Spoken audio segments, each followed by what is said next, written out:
Ang tulong na yan ng administrasyon ni Pangulong Ferdinand R. Marcos Jr. sa sektor ng agrikultura may mahalagang papel din sa pagpapababa ng presyo ng mga pagkain. Sa katunayan, ang mga produkto na yan ibinibentang direkta ng ilang mga magsasaka sa mga kadiwa store sa mas murang halaga. Tulad na lamang ng 29 pesos per kilo na bigas. Ang mga yan silipin natin sa sentro ng balita ni Vel Custodio. Inabangan na ni Nanay Teresita ang pagbubukas ng kadiwa ng Pangulo Store sa Elliptical Road, Quezon City. Kanina po, alas 6. Tuwing kailan po kayo pumupunta dito? Kung minsan, ng isang araw, sa susunod, yun na naman. Sa halagang 29 pesos kasi, makakabili ka na ng 1 kilong bigas. Sa kalaking kamurahan dito, kaysa sa labas, dito na kami pumipila para makakatipid. Yung iba, pwede pa kaming bumiling ibang items. Bigas, gulay, mga sibuyas, kamatis, bawang. Kung may pambili pang karne, pwede kaming bumili dito, di ba? Ang uunahin namin sa ngayon, bigas muna. Kasi mas importante yung bigas. Syempre malaki po kasi kung tutusin mahal na po sa mga tindahan. Malaking kabawasan din po kapag syempre sa 3 kilo magkano na din po yun. Kung sa 60, edi mas malaki po. Bali 60 po yung usual na. Yes po. 179 na sako ng bigas ang ibinagsak sa Kadiwa Store ng ADC Building ng Department of Agriculture para ngayong linggo na mapapakinabangan ng mahigit 1,000 mamimili.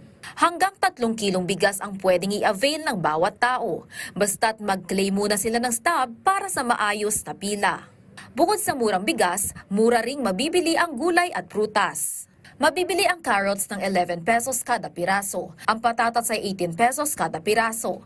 Ang sayote ay 21 pesos kada piraso, depende sa klase. Ang cucumber ay 25 pesos kada piraso. Ang cabbage ay 60 pesos kada kilo. Ang sibuyas at kamatis ay 5 pesos kada piraso. Ang patola ay 60 pesos kada kilo.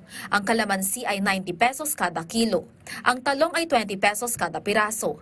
Ang upo ay 25 pesos kada piraso. Ang kalabasa ay 50 to 60 pesos kada kilo, depende sa klase. Ang sitaw ay 25 pesos kada tali.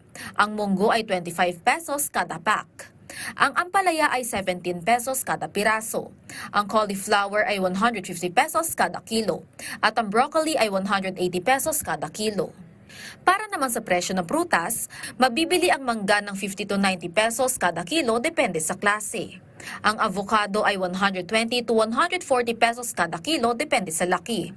Ang lakatan ay 80 pesos kada kilo. Direkta itong inaangkat sa mga magsasaka, kaya mas mura itong naibibenta sa kadiwa. Kaugnay nito, kasabay ng Araw ng Kalayaan kahapon, tiniyak ni Department of Agriculture Secretary Francisco Chu Laurel Jr. na patuloy ang suporta ng ahensya sa pagpapalago ng sektor ng pagsasaka, pangingisda at paghahayupan. Ito ay para masiguro ang sapat, ligtas at abot kayang pagkain para sa lahat, para sa masaganang bagong Pilipinas. Bukas ang kadiwa ng Pangulo Store sa ADC Building simula 8 a.m. hanggang 5 p.m. Pero maaari nang bumili ng bigas simula 7:30 a.m. Vel Custodio para sa Pambansang TV sa Bagong Pilipinas.